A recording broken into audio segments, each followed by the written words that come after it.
Toy Show. Not news. Here is an illustrated summary of the news, happenings at home and abroad. Hello, ladies and gentlemen, this is the Brock Wally program. My name is Brock Wally. I am your fearless host. This is a show we tackle the news headlines, and that's what we're going to do right now without further ado.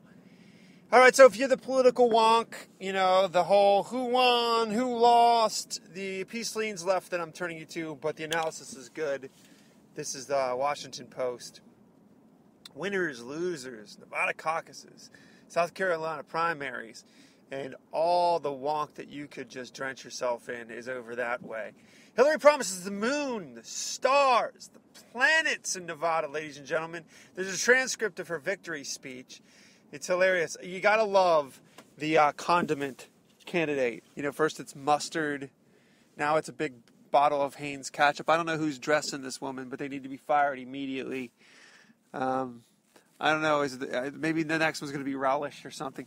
But either way, Hillary Clinton is funny because she's like describing herself as the downtrodden candidate. This candidate is propped up by more like behind the scenes, you know, 2x4s. If there ever was an establishment candidate, it's the wife of a woman who was already president of the United States of America. She's I don't know what kind of media malfeasance has to take place for a woman that is a cat's whisker away from getting indicted by a Justice Department run by the most leftist administration in all of American history. You have to love how this is spun. Somehow poor Hillary or a right-wing conspiracy. I mean, just imagine the media and how much water they have to carry for this joke. Again, I remind you, Barack Obama is president. Barack Obama's Justice Department was appointed by Barack Obama. Hillary Clinton was Barack Obama's Secretary of State. And that his FBI and that his CIA is threatening to indict her. Somehow, when this washes through the media, it becomes the right wing. It's just insane, this woman. The amount of defense and circling the wagons and just smoke and mirrors is just beyond what any human imagination could ever think up. I challenge Steven Spielberg to think some concocted, crazy shenanigans like this. Washington Post has that piece as well. The Wall Street Journal apparently all but endorsing Rubio with a piece I'm going to send you to. Will Republicans, this is a quote, will Republicans follow Trump off the abyss? The establishment is just, I don't understand them. I really don't. The Republican establishment. I don't know that I've seen stubbornness like this since I was in the Air Force watching these husbands try to maintain their marriages. I'm right, she's wrong, I'm right, she's wrong, I'm right. I'm like, how come you're 4 or 5 wives in if she's always wrong and you're always right, Mr. Stubborn? And that's what I read when I read the GOP establishment. I mean, if Trump has not delivered them spanking after spanking after spanking, and spankings are required to learn lessons, right? That's how you learn. Don't stick your finger in the light socket, little Jimmy. Hey, little establishment, GOP establishment, don't spill your fecal matter all over the walls. Hey, little GOP establishment, we've been potty training. You know, you don't crap your pants. You know, you'd think that this, at least, you'd think 2 congressional sweep elections, and you'd think poll numbers being in the basement, and you'd think that the Republican base hating the Republican Party, you'd think that'd be enough of a lesson. But Trump spanking them on the cheap, over and over and over again. Still no correctional mechanism. It's always somebody else's problem, or it's Trump's problem, or it's the voters don't get it. It's just infuriating. Anyway, Wall Street Journal all but throwing themselves in with the Rube, the Marco, who I like, by the way. And by the way, I want to declare a little victory here by way of us actual constitutional conservatives that actually have values, conservatives that are conservatives because we care about things like the poor and fiscal responsibility and not, you know, GOP shenanigans. Just let's relish in this. So far, we got the big, huge, wicked witch of the West in the campaign, Jeb Bush, has a big house dropped on his head, and he's got his little, you know, stalking witch legs curled up there, and it's ding, ding dong, which is dead. Now we got a couple more establishment candidates to get rid of. But here's the thing, including Rubio. So Rubio is a people forget this about Rubio, but Rubio is actually a Tea Party sweep. Rubio came in on that Tea Party wave. Rubio is actually a conservative. Might not like everything he says, but he's actually for real a conservative. You got Cruz, you got Trump, and you got Ben Carson, and then you got Kasich back there, whistling Dixie or something in the back of the pack. But my point is, all those guys at one point veered their head to the top of the pack. Every single one of them. And they're all outside. They're all actual conservatives. They're all anti-establishment. So I think it's safe to say that we've won this battle for the heart of the party. Although who knows the shenanigans and the party apparatus and the convention. Who knows what kind of nonsense is going to go on. But thus far, one witch is dead. We got to kill the other witch, but one witch is dead. There's some exit polling. Washington Post has it on the election. I'll tell you, it is all over the road, which just goes to show you that this election is unprecedented. And people have schizophrenia. I mean, as you read this exit polling, they seriously have schizophrenia. I'm not kidding. It's like angry voters, voters who believe a candidate is electable, the evangelical vote, people who share your faith, and the candidates are all over the place. There's no coherent message at all. The only coherent message in the exit polls is that the GOP voter, and probably the constituency nationwide, is so sick and tired of Washington, D.C., that words cannot quantify. That's the only constant thread in these exit polls. They are funny to read if you're interested.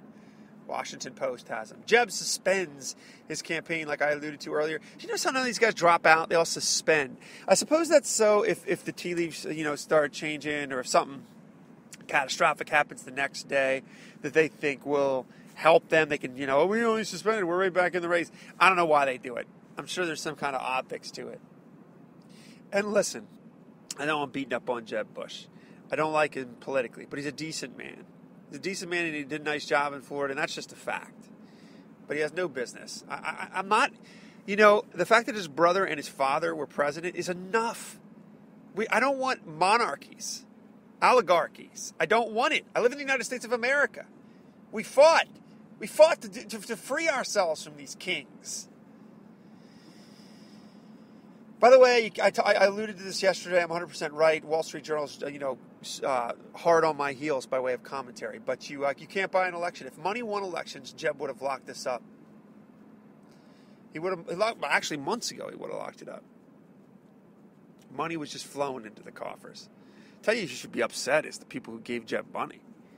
Goodness gracious. Talking about just urinating cashola into the Pacific Ocean. Wall Street Journal has that piece.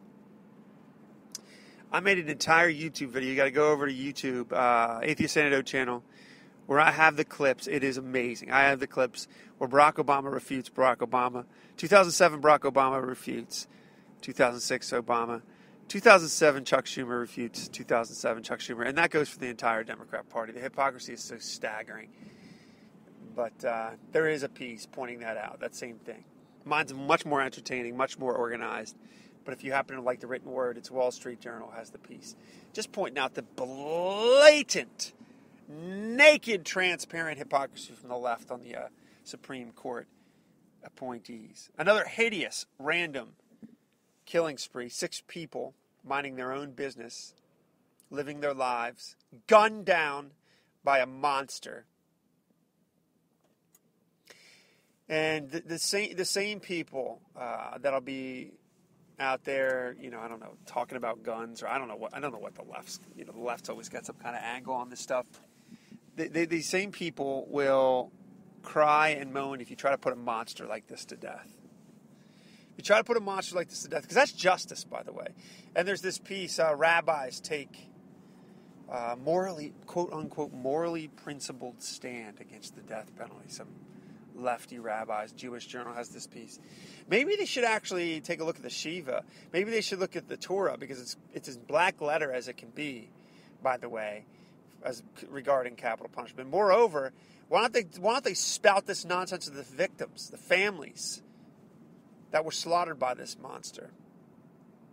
Jewish Journal has that piece. 100 150 Muslims murdered by other Muslims in Syria. And this is at the exact same time that John Kerry announces his new ceasefire. If it wasn't so pointless and so ridiculous and clownish, it would be hilarious. But it's dangerous because you have a literal buffoon. You could go to the zoo, empty the primates out, put suits on them. That's this administration by way of foreign policy. I want to repeat, 150 Muslims get slaughtered by other Muslims in Syria at the exact moment that John Kerry is pontificating about some peace deal or ceasefire that only exists in the figments of his imagination. NBC News has that piece. Migrant Muslim, I'm going to repeat that, quote unquote migrant Muslim crime skyrocketing into shocking numbers in Germany. By the way, this report is impeccable. I've checked the sources. Impeccable sources. This is a fact. Muslims wreaking havoc on the German citizens because Merkel opened the doors wide open to a culture war, to an ideology that is at war with their way of life, for political correct buffoonery, and your president and the Democratic Party openly campaign on doing the same here. It's madness times 40 to the 10th power. It's unquantifiable, unarithmetic quantifying madness, but that's their policy. Scott Walker continues to battle the evil leftist unions that seek to do nothing but fill Democratic coffers with taxpayer monies. The New York Times absolutely hates Scott Walker, and I don't know that you can get a better medal on your chest in 2016. They despise Scott Walker because he fights the left and wins. Scott Walker's just such a great man. Such a great man. Apple and the FBI, Apple and the United States government in the news. I can't believe how long this has gone. Look, I don't trust the federal government, nor should you. There's absolutely no reason to trust the federal government. No reason at all. And by the way, this isn't about terrorism. They just want to unlock phones. I know it, and I think you know it. I know it, and you know it. And they're trying to make it seem, and all these, and the right's wrong about this, because most of the right-wing pundits are just, you say the word terror, and they just want to roll civil liberties over. Young and Clueless, not the best article explaining why young people are attracted to Bernie's socialism. But there are some good stats in here. This is Wall Street Journal. I'm just being honest, not the best one I've read. Good stats, though, on Bernie's children, that he's got the little whistle out like a Pied Piper. Off the socialist cliff, his little children, they go prancing off. A Palestinian tries to justify his knife attacks against Israel. Basically, he just says they're Jews, they deserve to be killed. Boris Johnson says, the UK's got to get out of the EU. I agree, by the way. They do have to get out of the EU. News.sky.com and the Wall Street Journal has a follow-up piece on that. A Hindi priest murdered in Bangladesh by an Islamist, of course. I mean, who else beheads their victims?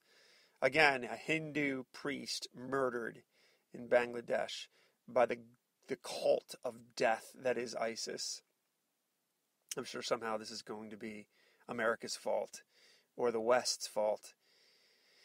Another exposure of global warming propaganda, how surface temps are measured. Here's a case study completely exposing their fraud, their lies. But, the left, they don't care about this. It's not about any of that. I tell you that all the time. It has nothing to do with climate change, everything to do with power. These things are constantly exposed. ClimateGate exposes them. Their model's always wrong. Here's a brand new one. Their surface temp measurements, complete garbage. Powerlineblog.com. And lastly, ladies and gentlemen, I find this to be interesting. My worldview is pro-marriage, pro-family. Well, here's a guy, he's writing in the Washington Post. He says he's been single all his life and he's very happy. Hardly ever lonely, never been in a relationship. Well, I don't really know how he'd know if he's never been in a relationship. But I bring this to you to be intellectually honest, because you should read the opposition. I don't think this is the best way to live your life. I think you should get married. I think you should have a family. I think it's how you become a fortified pillar in your community. But, there it is. I bring it to you. I bring all kinds of thoughts for you. And, I was going to stop there, but here's one more. Should you tell your kids that they can do anything? I found this piece fascinating in the Washington Post as well. The Washington Post was ripe this week. Should you tell that your kids that can do anything when you know they can't? Society knows they can't. Now, I'm not poo-pooing opportunity in the United States. I'm saying, that's the way we raise our kids. You can do anything, little Johnny. I know you can't see out of your left eye. You can't keep a beat. You're tone deaf. You don't know your alphabet and you're 12. And you got a wooden stubby leg. But you can do anything, including run a marathon in the Olympics. I mean, look, why are we doing this? I don't know. I guess it's the American in us. I guess that's what it is. But there is a fascinating article about this in the Washington Post, and I find it particularly interesting as I'm trying to rear children. Ladies and gentlemen, that is the news. And sadly, that is the world as it spins under leftist rule. Be a people of character, fortitude, and abounding courage. And one more plug. The following podcast will be my full-on SmackDown WWE refutation of the leftist meme about the economy collapse. And you're going to love it. Take care.